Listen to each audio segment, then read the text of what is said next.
Good evening guys. चलिए आज शुरू करते हैं 6 मार्च 2017 की करंट अफेयर्स, जो कि एग्ज़ाम की पॉइंट ऑफ व्यू से देखा जाए तो बहुत ज़रूरी है प्री मिलिट्री एग्ज़ाम के बाद, क्योंकि मेंस एग्ज़ाम में ही आता है करंट अफेयर्स से रिलेटेड क्वेश्चंस। और अभी तो मतलब 10 से 12 क्वेश्चन करंट अफेयर से आ ही रहा है, तो ध्यान देना पड़ेगा इस सेक्शन को भी, क्योंकि नंबर इसमें अच्छा आता है, क्योंकि ज़्यादा मेहनत भी नहीं होता है और नंबर आ जाता है। और देखिए जीके या जीए में जनरल अवेयरनेस सेक्शन में अगर ज़्यादा मार्क्स आ जाए तो टोटल कट ऑफ का मार्क्स खूब ज़्यादा आ जाता है, इसीलिए टोटल कट ऑफ पार करना बहुत ज़्यादा मुश्किल नहीं होता है।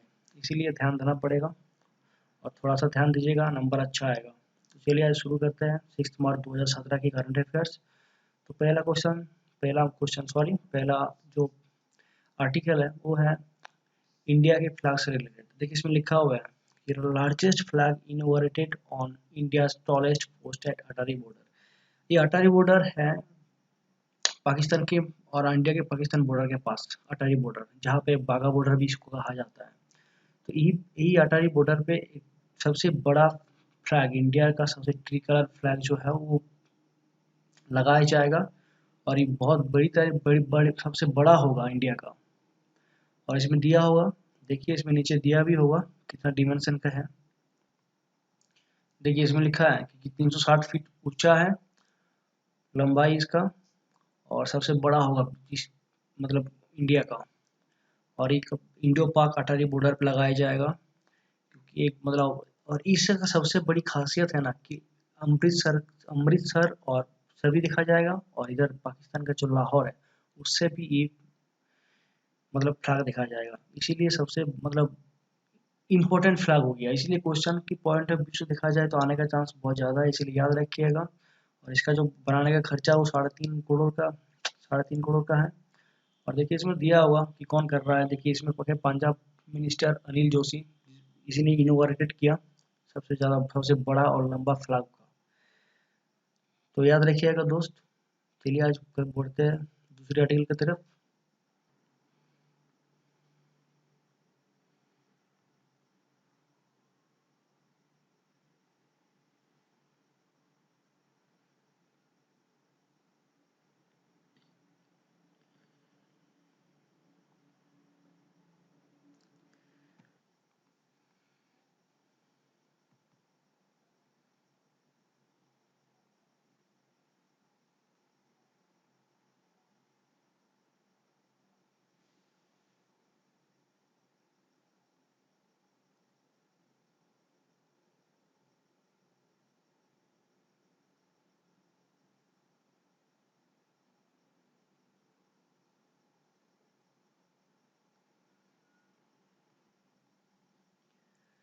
इसमें लिखा हुआ है कि सर्बानंद सोनोवाल जो कि असम के सीएम है, चीफ मिनिस्टर है, तो अभी बीजेपी का पार्टी है यहाँ पे, तो उसी ने फैसला लिया है कि संस्कृत के साथ साथ कंप्यूटर का भी एजुकेशन जो है उसको भी कंपलसरी कर दिया जाएगा, जितना भी स्टेट और गवर्नमेंट स्कूल होगा उसके लिए, और टीचर्स भी इसके लिए अपॉइंटमेंट किया जाएगा।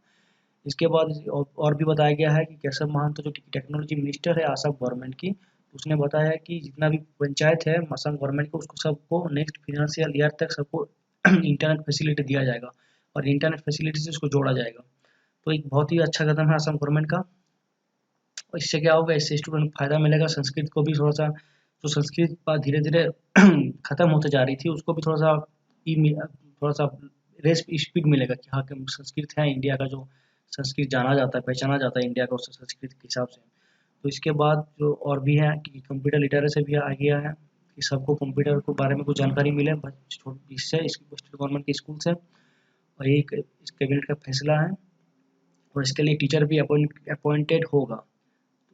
तो अच्छा सा कदम है असम गवर्नमेंट का। चलिए अब आगे बढ़ते हैं नेक्स्ट। तो ये भी वेस्ट बंगाल गवर्नमेंट का न्यूज़ है बंगाल से। देखिए बंगाल का जो गवर्नमेंट है उसने कुरुक बोल के एक ट्राइबल लैंग्वेज है, कुरुक इसका नाम है, तो उसी को ऑफिशियल स्टेटस दे दिया गया है। और ये भी दिया गया इंटरनेशनल मदर लैंग्वेज डे पर, क्योंकि इसको यूनेस्को ने इसको लुप्त होने वाली भाषा में लिस्टेड कर दिया गया था। तो इसी को बढ़ाने के लिए, मतलब इसको बढ़ावा देने के लिए इस लैंग्वेज को ऑफिशियल स्टेटस स्टेटस दिया, ताकि इस भाषा लुप्त ना हो, इस भाषा को ऑफिशियल स्टेटस देकर थोड़ा सा इस भाषा को रखा जाए, इंडिया में, इसीलिए इस भाषा को ऑफिशियल स्टेटस दे दिया गया है और ये भी बंगाल की तरफ से अच्छा कदम माना जाएगा। तो देखिए इसका आर्टिकल भी नीचे दिया हुआ क्या चीज़ लिखा, देखिए इसमें लिखा हुआ है कि the West Bengal government has given an official status to Kurukh language in the state which has been listed as an endangered language by the UNESCO.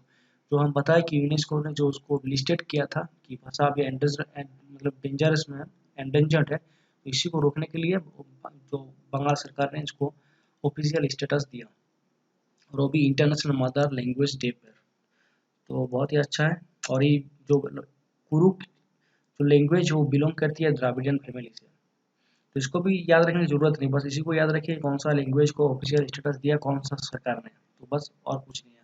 कौन सा दिया, बंगाल सरकार ने दिया, कौन सा लैंग्वेज को, कुरुक लैंग्वेज को ऑफिशियल स्टेटस दे दिया गया। ठीक है, बस इतना याद रखने से जरूर, इतना याद रखिएगा हो जाएगा आपको, ज़्यादा कुछ डीपली जाने का अंदर तक जाने की जरूरत नहीं है। चलिए आगे बढ़ते हैं। और ये न्यूज़ है हरियाणा गवर्नमेंट के, हरियाणा स्टेट से रिलेटेड है, क्योंकि हरियाणा ने अनाउंस किया तीर्थ दर्शन स्कीम, तीर्थ दर्शन योजना। इस योजना में कहा गया है कि जो भी सीनियर सिटीजन जो जिसकी उम्र 60 साल के ऊपर है, तो उसी को ये सुविधा मिलेगी। और इसको मतलब जितना भी 400 डेस्टिनेशन है, टूरिस्ट डेस्टिनेशन, इसको घुमाया जाएगा और जितना भी इसका खर्चा हो गवर्नमेंट उठाएगी। लेकिन ये जो और ये सब जो फैसिलिटी मिलेगा, लेकिन उसको सीनियर सिटीजन तो होना ही पड़ेगा, उसके साथ बीपीएल भी होना होगा। अगर सीनियर सिटीजन के साथ बीपीएल भी है, उसी को ये सुविधा मिलेगी। और इसका जो सिलेक्शन का प्रोसेस है, सिलेक्शन का प्रोसेस लॉटरी के माध्यम से होगा। इसमें लॉटरी करा जाएगा, जैसे 1000 ये एप्लीकेशन आया, उसमें से 500 अगर गवर्नमेंट लेगी तो उसको लॉटरी खेला जाएगा, जिसको लॉटरी में नाम आएगा उसी को ले जाएगा सरकार। तो जितना भी खर्चा होगा सरकार उठाएगी। और इसमें लिखा गया है कि 400 डेस्टिनेशन, टूरिस्ट डेस्टिनेशन में पिलग्रिमेज डेस्टिनेशन घुमाया जाएगा। तो वही है तीर्थ दर्शन स्कीम हरियाणा ने, जो हरियाणा के सीएम है मनोहर लाल खट्टर, बीजेपी की गवर्नमेंट है यहाँ पे भी, तो उसी ने ये स्कीम लॉन्च की है।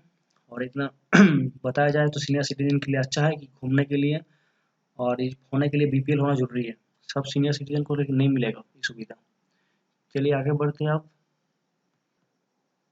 देखिए सबसे बड़ा न्यूज आईएनएस विराट, क्योंकि सबसे बड़ा न्यूज यही इसलिए है क्योंकि आईएनएस विराट सबसे पुराना वारशिप है। तो इसीलिए ये न्यूज बहुत ज़्यादा इंपॉर्टेंट है और बहुत ज़्यादा पेपर में भी आ चुका है, न्यूज में भी बनी हुई थी। तो इसके बारे में थोड़ा सा डिटेल जानना जरूरी है, क्योंकि इसको थोड़ा सा डिटेल में जानना इतना जरूरी नहीं, लेकिन जानने से क्या होती है, थोड़ा सा नॉलेज बढ़ेगा और आपको भी थोड़ा सा दिमाग में याद रहेगा। देखिए जो ई आईएनएस विराट है, इसको डीकमीशन कर दिया गया है, मतलब इसको अब नेवी में नेवी के साथ नहीं रखा जाएगा, इसको अब निकाल दिया गया है। तो इसको मुंबई में नोहाल डॉकयार्ड में इसको निकाल दिया है। और ये जो शिप है ना, वो शिप है ब्रिटिश बिल्ड शिप, मतलब इसको ब्रिटिश ने तैयार किया था। और ये सबसे लॉन्गेस्ट सर्विंग वारशिप है, सबसे मतलब दुनिया का सबसे ज़्यादा सर्व करने वाला, मतलब सबसे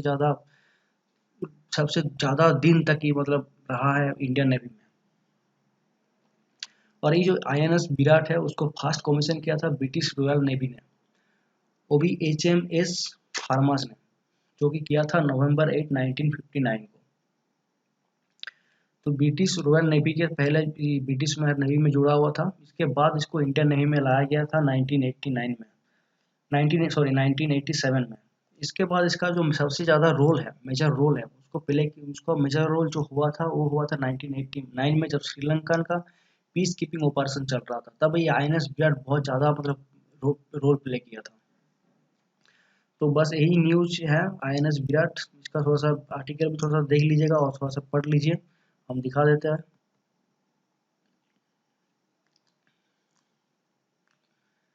इसमें देखिए लिखा हुआ है कि 6 डिकेड तक इसमें सर्विस में रहा है, सबसे सबसे पुराना, दुनिया का सबसे ज़्यादा लॉन्ग सर्विस देने वाला ये वारशिप है आईएनएस विराट, इसीलिए वो ये सबसे ज़्यादा न्यूज में रहा है। और इसको और एक इसमें से न्यूज हो बनता है कि आंध्र प्रदेश गवर्नमेंट ने इसको म्यूजियम में तब्दील करेगा, इसको म्यूजियम बनाएगा, जो कि आंध्र प्रदेश में बनाया जाएगा और इसका खर्चा होगा 1000 करोड़। तो आंध्र प्रदेश के जो सीएम है चंद्रबाबू नायडू, उसी ने अनाउंस किया है। और ये देखिए बैंकिंग से रिलेटेड, देखिए एनपीए मतलब नॉन परफॉर्मिंग एसेट्स, मतलब बैंक जो लोन देती है, अगर उस लोन को अगर नहीं चुकाते हैं, डिफॉल्ट हो जाती है, तो उस लोन को नॉन परफॉर्मिंग एसेट्स कहा जाता है। तो उसी की रिलेटेड एक वाला आर्टिकल दिया हुआ है कि 6.8 लाख करोड़, इतना करोड़ का एनपीए अभी तक है, इतना रिकॉर्ड हो चुका है, इतना करोड़ रुपए का। एक तरह से लॉस है private sector bank, public sector bank के लिए। देखिए इसमें लिखा हुआ है कि as non performing assets of public sector bank soar to starting rupees 6.8 lakh crore, मतलब पब्लिक सेक्टर बैंक को मतलब 6.8 लाख करोड़ का एक तरफ से लॉस हुआ है। मतलब इतना लोन का पैसा पब्लिक ने नहीं चुकाया, अगर चुकाया होता तो बैंक का हाल तो बहुत अच्छा होता, लेकिन नहीं चुकाया, इसीलिए नॉन परफॉर्मिंग एसेट्स का पैसा और बढ़ता जा रहा है। इसका जो वैल्यू है नॉन परफॉर्मिंग एसेट्स का हर साल बढ़ता है, मतलब घटता नहीं है। मतलब पब्लिक ज़्यादा पैसा बैंक से लेती है लोन, लेकिन पैसा वापस नहीं देती है, इसीलिए नॉन परफॉर्मिंग एसेट्स बढ़ जा रहा है। लेकिन ये बैंक के लिए अच्छा नहीं है, इकोनॉमी के लिए भी अच्छा नहीं है, क्योंकि ये तो लॉस में जा रही है ना। चलिए अब आगे बढ़ते हैं, और ये है IRDAI रिलेटेड। देखिए IRDA proposes up to 50% hike in motor insurance premium। IRD ने मोटर इंश्योरेंस प्रीमियम को बढ़ा दिया है 50%। तो इसको किस मोटर सेगमेंट कार में बढ़ाया, देखिए इसमें लिखा हुआ है कि मिड सेगमेंट कार जिसका सीसी 1000 से 1500 सीसी तक होगा, इसके लिए अब जो इंश्योरेंस होगा उसका प्रीमियम अब 50% ज़्यादा देना होगा।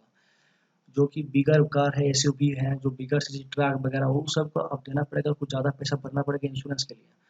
तो इसी को अब प्रपोजल दिया हुआ है इंक्रीज करने के लिए इंश्योरेंस जो प्रीमियम है, तो इसको अब लाया जाएगा, अब इसको चालू कर दिया जाएगा 1 अप्रैल 2017 से, जो कि हर जितना भी कॉमर्शियल व्हीकल्स होगा 1000 से 1500 सीसी तक, उसके लिए मतलब 50% देना पड़ेगा एक्स्ट्रा इंश्योरेंस प्रीमियम भरने के लिए। तो ये IRDAI इंश्योरेंस रिलेटेड क्वेश्चन, इसको भी याद रखना जरूरी है, क्योंकि ये बैंकिंग में और इंश्योरेंस दोनों में एक क्वेश्चन आता है। चलिए अब आगे बढ़ते हैं। देखिए ये न्यूज़ लेकिन सबके लिए अच्छा है, पब्लिक के लिए अच्छा है, स्टूडेंट्स के लिए अच्छा है, जो बैंक से बैंक जाता है उसके लिए अच्छा है। देखिए हम लोग बैंक जाते हैं, जब पैसा जमा कराने जाते हैं तब कुछ ना कुछ फटा हुआ नोट या कुछ स्क्वायर नोट निकल जाता है, तो बैंक वो क्या करता है, नहीं रहता है, वापस कर देता है, नहीं हम नहीं लेंगे जाओ। तो हम लोग क्या करते हैं, छोड़ो यार, कुछ शर्म के मारे उसको नोट को बदल देते हैं। लेकिन बैंक को ऐसा नहीं करना चाहिए, बैंक को मतलब दिया गया है ऑर्डर कि इसको आपको लेना पड़ेगा, पब्लिक को हैरेसमेंट नहीं करना पड़ेगा। लेकिन बैंक क्या करती है, पब्लिक को हैरेसमेंट करती है कि नहीं हम फटा हुआ नोट नहीं लेंगे, टूटा हुआ नोट नहीं लेंगे। लेकिन ऐसा करना चाहिए बैंक को। तो इसीलिए आरबीआई ने हर बैंक को हर बैंक को बोला है कि अगर कोई बैंक अगर सॉइल्ड नोट या मल्टीलेटेड नोट नहीं लेगा तो उसको 10,000 तक पेनल्टी भरना पड़ेगा। तो ये है आरबीआई का, आरबीआई से एक बड़ा सा अच्छा सा न्यूज़, पब्लिक के लिए भी अच्छा है, जिसका जिसका बैंक अकाउंट में खाता है, जो बैंक में पैसा जमा कराने जाता है, वो सबके लिए बहुत बढ़िया न्यूज़ है। तो मेरे लिए भी है, क्योंकि हम जब भी जाते हैं कुछ ना कुछ बोलता है कि नहीं ये नोट नहीं चलेगा, ये नोट नहीं चलेगा, अब तो कुछ राहत मिलेगा हमको भी, आप लोगों को मिलेगा। तो देखिए आप इसमें थोड़ा सा पढ़ते हैं कुछ इसके बारे में, किस क्या चीज़ बोला है। देखिए आरबीआई का जो आरबीआई का जो पॉलिसी है, उस पॉलिसी में बताया गया है कि आपको लेना पड़ेगा नोट, अगर नहीं लीजिएगा तो आपको फाइन देना पड़ेगा, पेनल्टी देना पड़ेगा बैंक को। तो इसमें लिखा हुआ है कि आरबीआई का जो क्लीन नोट पॉलिसी 1919 है, उसमें लिखा एकदम सीधा सा लिखा गया है कि कोई भी बैंक इसको रिफ्यूज नहीं कर सकती है कि हम ये नोट नहीं लेंगे, इसको लेना जरूरी है बैंक के, मतलब लेना कंपलसरी है, मैंडेटरी है बैंक के लिए। लेकिन हम लोग क्या करते हैं, नहीं ले देते हैं, बैंक वापस कर देती है हम लोग को पैसा। तो उसको अगर हम लोग ज़्यादा से ज़्यादा नोट एक्सचेंज कराए या कि ज़्यादा से ज़्यादा हम लोग नोट बैंक को जमा करें, तो अगर देखिए इसमें लिखा हुआ है कि अगर मोर देन 20 नोट्स और नोट्स वर्थ रुपीज 5,000, मतलब 5,000 तक का जो अगर ज़्यादा से ज़्यादा नोट एक्सचेंज कराया कि नोट जमा कराया, टूटा हुआ या स्क्वायर नोट या मल्टीनेटेड नोट, तो बैंक हमसे कुछ पैसा ले सकती है। तो उससे कोई बड़ी बात नहीं है, लेकिन बैंक तो ज़्यादा से ज़्यादा पैसा लेते ही नहीं है, उस टूटा फटा हुआ कुछ भी नोट नहीं लेती है, लेकिन बैंक को लेना चाहिए। इसीलिए आरबीआई ने सख्त एक निर्देश दिया है कि अब बैंक को पैसा देना पड़ेगा, अगर नहीं लीजिएगा तो 10,000 का पेनल्टी देना पड़ेगा। तो बस बहुत अच्छा सा न्यूज़ है ये वाला आरबीआई से। चलिए अब आगे बढ़ते हैं, और ये रिलेटेड क्वेश्चन है, अवार्ड से रिलेटेड क्वेश्चन है। श्रीलंका ने जीता है most popular tourism destination award का खिताब। तो इसमें चाइना में जो हुआ है, चाइना में इसका देखिए चाइना में लिखा हुआ है, कोई खिताब जीता है श्रीलंका गवर्नमेंट ने। तो श्रीलंका ने जीता है most popular tourism destination award at the गुआंगझोंग international travel fair in China में। तो श्रीलंका को चाइना में जो टूरिस्ट सोर्स है टूरिस्ट, तो इसको श्रीलंका को दूसरा देश माना जाता है, सबसे बड़ा देश। मतलब श्रीलंका से ज़्यादा लोग श्रीलंका चाइना जाते हैं घूमने के लिए, तो इसीलिए और इसको प्रेस्टिजियस अवार्ड मिला। और भी दूसरी साल श्रीलंका ने लगातार दूसरी साल most popular tourism destination award का खिताब जीता है। तो इतना इंपॉर्टेंट न्यूज़ है, लेकिन याद रखना जरूरी है हल्का सा। बस याद रखिएगा कि कौन सा देश जीता है, कहाँ पे हुआ था ये फेयर गुआंगझोंग इंटरनेशनल ट्रैवल फेयर में। ओके, अब आगे बढ़ते हैं। और ये न्यूज़ है वुमेन एम्पावरमेंट से। देखिए, फेसबुक ने लॉन्च किया शी लीड्स टेक नाम का एक स्कीम, जिसमें जो महिला है, वुमेन है, जो बिजनेस करना चाहती है, जो स्टार्टअप बिजनेस शुरू किया है, उनके लिए बहुत ही अच्छा एक प्लेटफॉर्म है शी लीड्स टेक, जो फेसबुक ने लॉन्च किया। इसमें थोड़ा सा और जानकारी आपको दे देते हैं। देखिए, इसमें बैड लिखा हुआ है कि फेसबुक सबसे ज़्यादा सोशल नेटवर्किंग साइट है, सबसे बड़ा, तो उसी ने लॉन्च किया है शी लीड्स टेक। तो किस लिए लॉन्च किया है? जो वुमेन है, जो स्टार्टअप बिजनेस शुरू करना चाहती है, जो शुरू किया है, उसके लिए प्लेटफॉर्म बहुत अच्छा है। इसमें इसको काम मिलेगा, थोड़ा सा इसको मतलब टूल्स मिलेगा, मेंटरशिप मिलेगा, रिसोर्सेज मिलेगा, थोड़ा सा आइडिया मिलेगा फेसबुक से। तो बहुत ही अच्छा है वुमेन के लिए, जो बिजनेस करना चाहती है, जो स्टार्टअप खोलना चाहती है, स्टार्टअप जिसने खोला है। तो एक अच्छा न्यूज़ है वुमेन एम्पावरमेंट से अगर देखा जाए तो इसमें जो क्वेश्चन आने वाला है, ऐसा क्वेश्चन नहीं आएगा कि शी लीड्स टेक कौन सा कंपनी ने लाया है, फेसबुक ने कौन सा स्कीम लॉन्च किया है, बस ये दोनों में से कोई क्वेश्चन आ सकता है। मतलब इतना ज़्यादा डीपली नहीं जाएगा उसमें, तो डीपली कुछ है ही नहीं है। तो बस यही याद रखिएगा, फेसबुक ने लॉन्च किया she leads tech to support women founded और को फाउंडेड स्टार्टअप्स। बस आगे बढ़ते हैं। और यहाँ पे सबसे शॉकिंग न्यूज़ है एक तरह से देखा जाए तो टेनिस का, क्योंकि साम कोहली ने राफेल नडाल को हरा दिया है मैक्सिको ओपन में। तो ये सबसे बड़ा शॉकिंग न्यूज़ है एक तरफ से देखा जाए, क्योंकि नडाल ने 2005 और 2013 का दोनों चैंपियनशिप जीता है, और साम कोहली ने इस साल इसको हरा दिया है। तो ये जो फाइनल खेला गया तो मैक्सिको में खेला गया था, और साम कोहली ने बस इसका खिताब जीत लिया, और एक तरह से मतलब बहुत ज़्यादा बड़ा न्यूज़ बन गया साम कोहली इसीलिए। तो साम कोहली जो है, और इसमें इसका 9th ATP टाइटल है साम कोहली का, इसको लेके। तो बस इसमें न्यूज़ है, और कुछ ज़्यादा इसमें न्यूज़ है ही नहीं है। और ये एक बुक है जो कि लॉन्च किया है क्रिकेटर आकाश चोपड़ा ने, बहुत ही अच्छा, लेकिन कमेंटेटर भी है आकाश चोपड़ा का, वो तो मुझे तो बहुत अच्छा लगता है। तो इसने एक बुक लॉन्च किया है नंबर 2 लाई। तो ये बुक है, उसमें 61 हिडन क्रिकेट स्टोरीज दिया गया है, और ये फॉर्मर इंडियन क्रिकेट आकाश चोपड़ा ने बुक लॉन्च किया। और ये जो बुक है बेस्ड है impact index analytics by Jaideep Verma, Soham Sarkhel and Nikhil Narayan. तो तीनों जो जयदीप वर्मा, सोहम सर्खेल एंड निखिल नारायण का जो एनालिसिस किया है, उसी के ऊपर एक बेस्ड है बुक। तो और इसने लॉन्च किया, आकाश चोपड़ा ने इसको मतलब ऑर्डर लिखा हुआ है, और इसका जो किताब का नाम है वो नंबर 2 लाई। बस यही याद रखिए कि आकाश चोपड़ा ने कौन सा किताब लिखा था, नंबर 2 लाई, या नंबर 2 लाई कौन सा ऑर्डर ने लिखा तो आकाश चोपड़ा। बस यही याद रखिएगा, और कुछ क्वेश्चन नहीं आएगा इसमें बैंकिंग से अगर देखा जाए तो। और अभी रिलेटेड है टेनिस के स्पोर्ट्स से न्यूज़ है। एंडी मुरे ने 2017 की पहली खिताब जीता, जो खिताब है Dubai duty free tennis championship. तो जो एंडी मुरे है वो बहुत अच्छा सा टेनिस प्लेयर है, और ये जो टेनिस टूर्नामेंट खेला गया था वो खेला गया था aviation club tennis centre in Dubai में। और और एंडी मुरे ब्रिटेन की है, और ये 2017 की पहली खिताब जीत गई, और हराया किसको, फर्नांडो वार्डास्को को हरा के। तो बस आज के लिए इतना ही, बहुत ज़्यादा हो गया आज।